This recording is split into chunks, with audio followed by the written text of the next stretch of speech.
In 2015, Elizabeth Holmes was worth $4.5 billion. She was on the cover of Fortune. Her board of directors included Henry Kissinger and James Mattis. The media called her the next Steve Jobs. 3 years later, her company was worth zero. In 2022, a federal jury found her guilty of fraud. She's now serving 11 years in prison. Theranos promised to revolutionize blood testing. Instead, it became the biggest fraud in Silicon Valley history. $9 billion. Gone.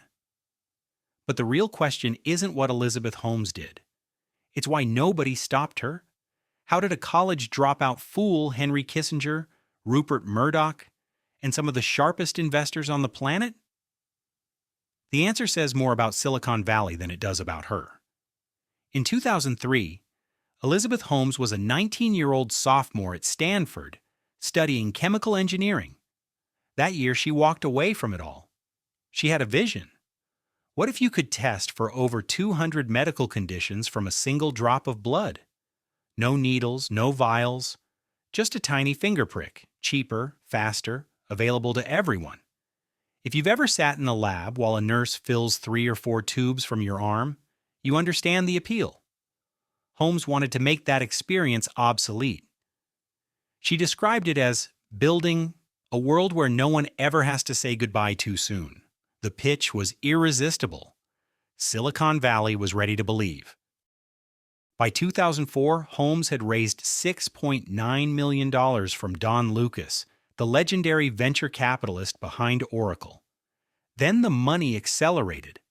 Larry Ellison, founder of Oracle, put in $125 million. Rupert Murdoch, another $125 million. The Walton family wrote checks. The DeVos family wrote checks. By 2015, Theranos had raised over $700 million total. Holmes played the part perfectly. She wore black turtlenecks every day, a deliberate echo of Steve Jobs. She spoke in a deep baritone voice that former colleagues later said was fake. We're not just doing our first deployment in the context of what we've spent the last 11 years working to realize here in Arizona. College videos show her speaking in a much higher pitch. But in boardrooms, that voice commanded attention. Now look at her board. George Shultz, Reagan's Secretary of State. Henry Kissinger, Nixon's Secretary of State. James Mattis, 4-star general. William Perry, former Secretary of Defense. Sam Nunn, former senator. Impressive, right? Except for one thing. Not a single scientist, not one medical expert, not one person on that board who could look at the technology and say whether it actually worked. Their names gave Theranos credibility, but credibility is not the same as proof. In 2013, Walgreens signed a deal to put Theranos wellness centers in stores across America. They invested $50 million. Safeway followed, building clinics in their stores. By 2014, Theranos was valued at $9 billion. Holmes owned half the company. On paper, she was worth $4.5 billion, making her the youngest self-made female billionaire in the world. 800 employees. Partnerships with major retailers and hospitals. Magazine covers.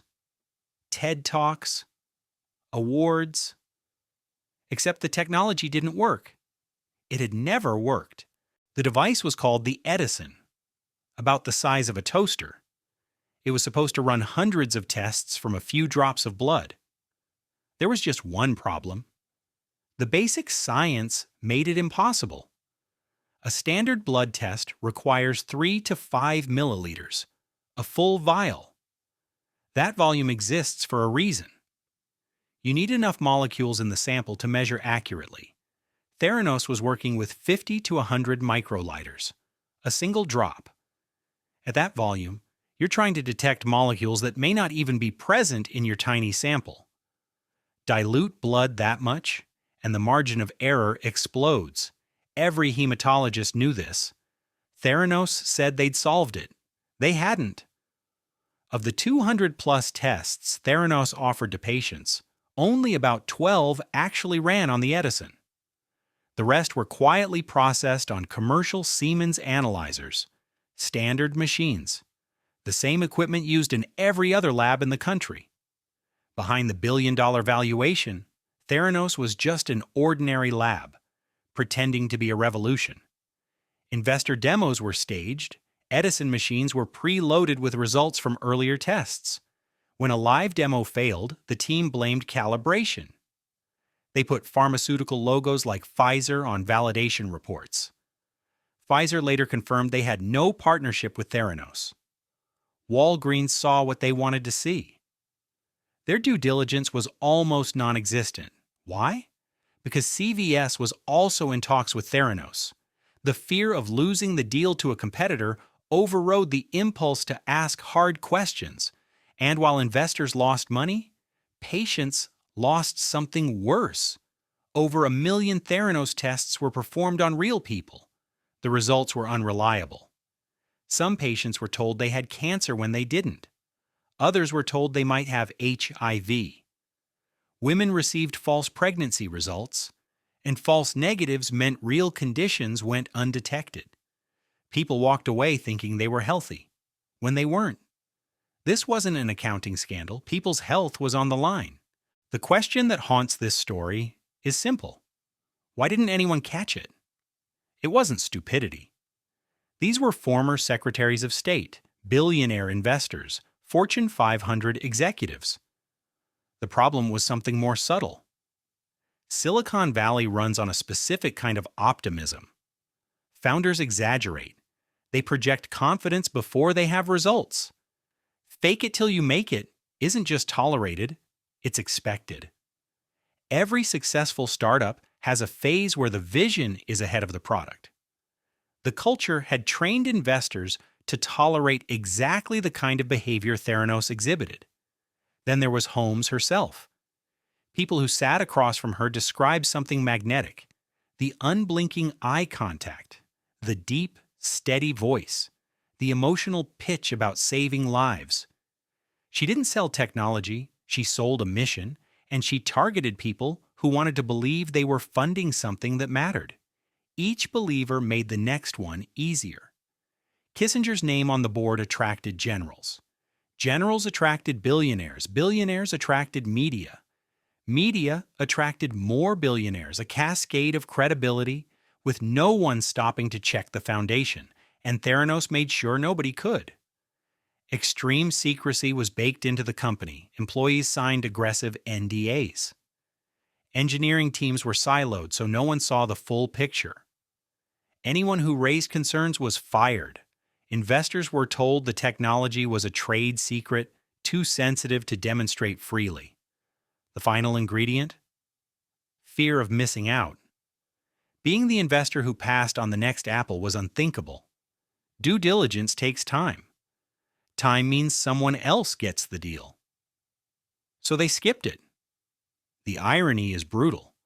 The more successful these people were, the more they trusted their own judgment. And this time, that judgment failed them completely. Not everyone bought in. Tyler Shultz, fresh out of Stanford, joined Theranos in 2013. He was also George Shultz's grandson. He expected to work at a cutting-edge lab. Instead, he found chaos, failed quality controls, test results that made no sense, real patients receiving bad data. Tyler went to his grandfather, George Shultz, the man who'd advised presidents, who sat on the Theranos board, listened to his grandson and chose to believe Elizabeth Holmes instead. So Tyler contacted regulators. When Theranos found out, they unleashed lawyers. Private investigators followed him. The company spent over $400,000 trying to silence a 20-something lab worker. Another employee, Erica Chung, saw the same problems and also went to regulators. Together, they risked their careers and their safety. Eventually, their information reached a reporter at the Wall Street Journal named John Carreyrou. October 15, 2015. Carreyrou's investigation hit the front page. The headline, Hot Startup Theranos has struggled with its blood test technology. The article exposed the core lie. Most Theranos tests ran on traditional machines, not their proprietary device. The Edison was largely a prop. Holmes fought back hard. She went on CNBC. She called the coverage unfair. This is what happens when you work to change things. And first they think you're crazy, then they fight you, and then all of a sudden you change the world. And I have to say, I personally was shocked to see that the journal would publish something like this. Theranos hired David Boies, one of America's most powerful lawyers, to threaten the journal. But there's a twist. Rupert Murdoch owned the Wall Street Journal. He had also personally invested $125 million in Theranos.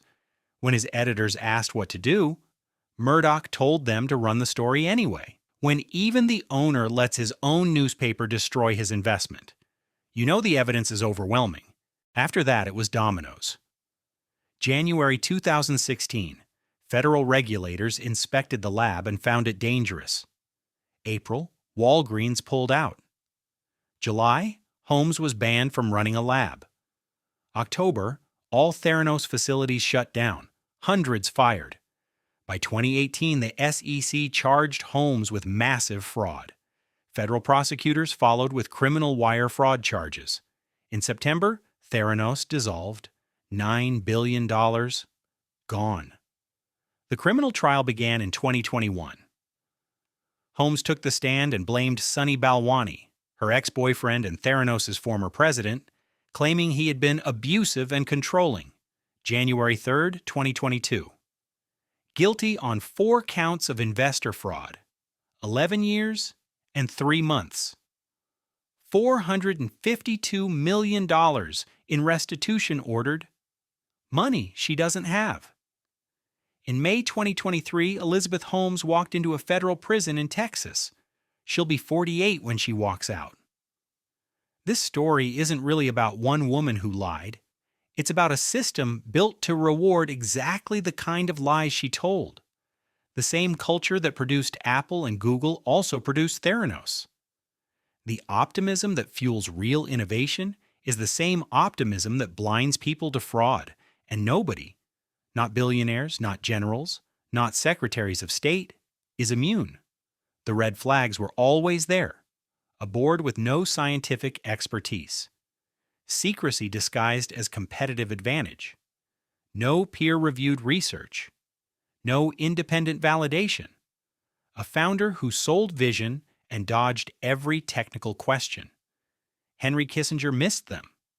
Rupert Murdoch missed them. And 1 million patients paid for it.